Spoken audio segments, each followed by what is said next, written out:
Today we went to USJ. We had to walk a little bit to the park. The entrance is right there. This is the gate to the park. The biggest thing at that time was the new Mario attraction. That's the line if you haven't bought the ticket online. Upon entering, we took pictures with the Universal Studios globe and we were set to explore the area. There are so many things to see. And because it was Saturday, it was very busy. From this experience, I would recommend visiting during the weekdays. I reckon it will be much quieter. We planned to start from Mario Land. Here is where you can get your entry time.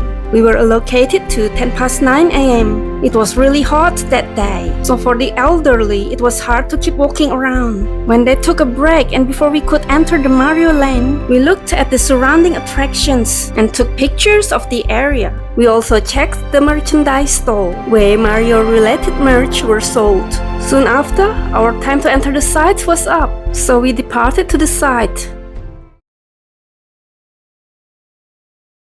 Look, Super Nintendo World! This is the entrance to the Mario Land. They have prime parking spots near the entrance. Look at the line. They were lining up to get these power-up bands that let you accumulate points when you punch these floating cubes. We all had a go. For those who can't reach high, they provide some low floating cubes, which are challenging in their own way. The attraction starts with this long tunnel.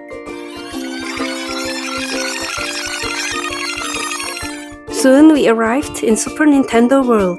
It showed us great view as soon as we entered. I did feel like I was in a video game, especially when I saw this. On the right side is a pink gazebo. The place was so packed. The musical cubes and the piranha plant felt like I was in a dream. We went further to the left side, to the Bowser's Castle. Look at the metal designs, amazingly made. See the lamppost, the banners, the bricks. It exactly looks in the movie. Inside, there is this Bowser statue, his framed picture, and further down there is a Mario Kart trophy. This is deep inside the castle, where a long line waited for us. Downstairs, there were even more people here. Then we bumped into Mario and Luigi. Their costumes and headpieces are so well made, and their acting is so good.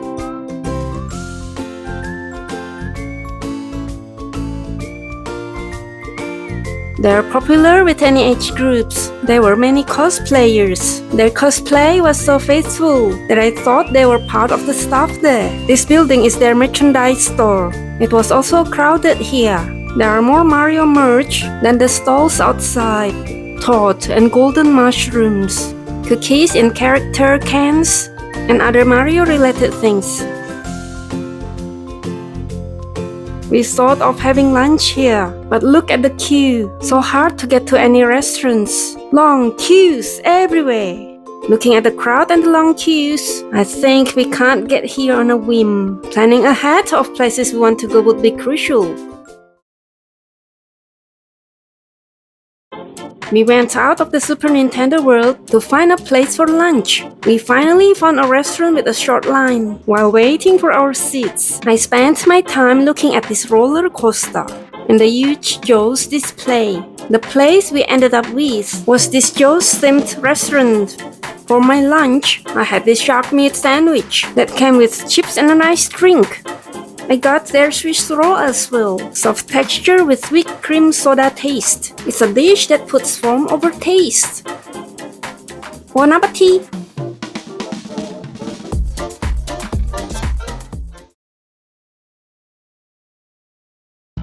We continued to the Resident Evil activity, but we couldn't record inside, so I could only show my completion card. We had fun, but it was a hot day.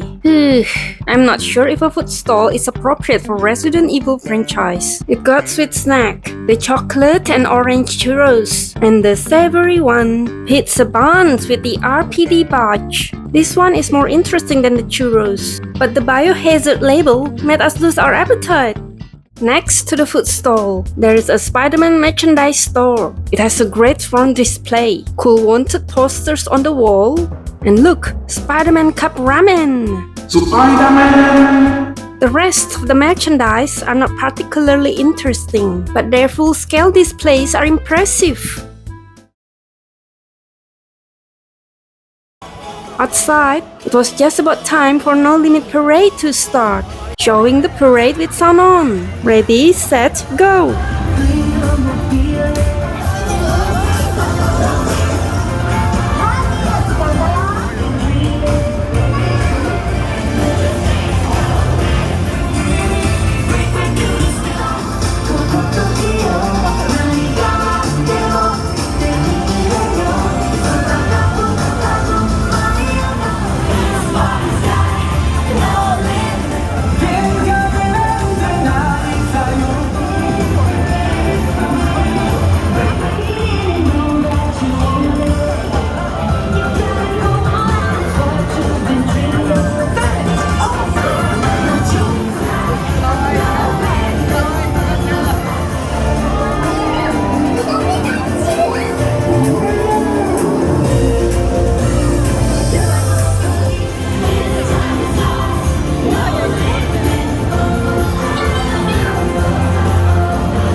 After the parade, we were back to the center and bumped into Puss. He was so busy taking pictures with the visitors. I wanted to take pictures with him too, but he was too popular with the ladies. Next to him was Shrek, who was also busy with the visitors.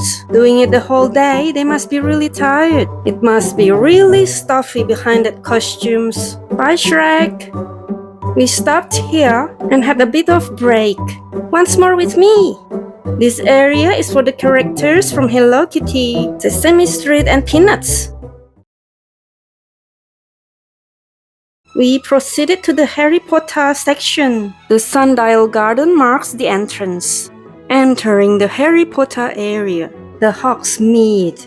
There are crowds everywhere. The architecture is amazing. Felt like I jumped into the world of wizards and magic. There is the Hogwarts Express on its station near the entry point. There are many interactive activities on the site. For example, the luggage next to the train. There were many Hogwarts students who were trying to practice their magic. Some were still learning, and some were really good at it.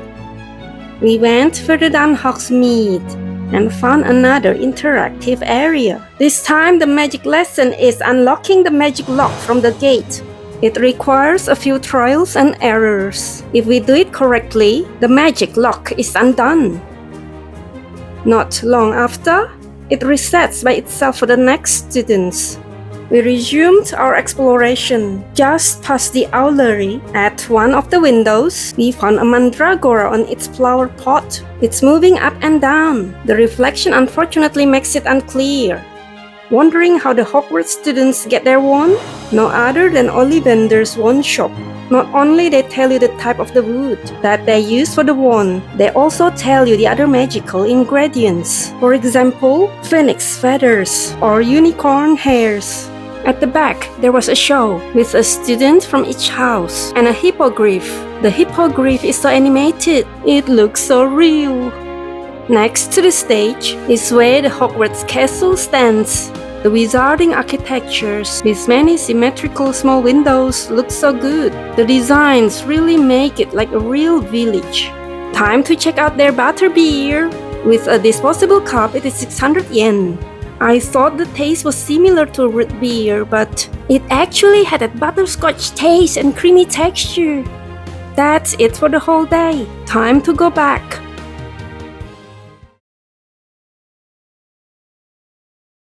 We had maze soba for dinner. The restaurant seems newly built. Despite of its name, this dish is actually from Nagoya. Its taste is a bit spicy. This maze soba is the most popular one here. It comes with pork belly chunks. I love their chewy noodle texture. It is so delicious. Bon appetit! Hi everyone, thanks for watching. Please like and subscribe to motivate me. If the videos inspire you, please leave some comments to let me know what you think about them, and please share them too. Thank you very much. I appreciate you.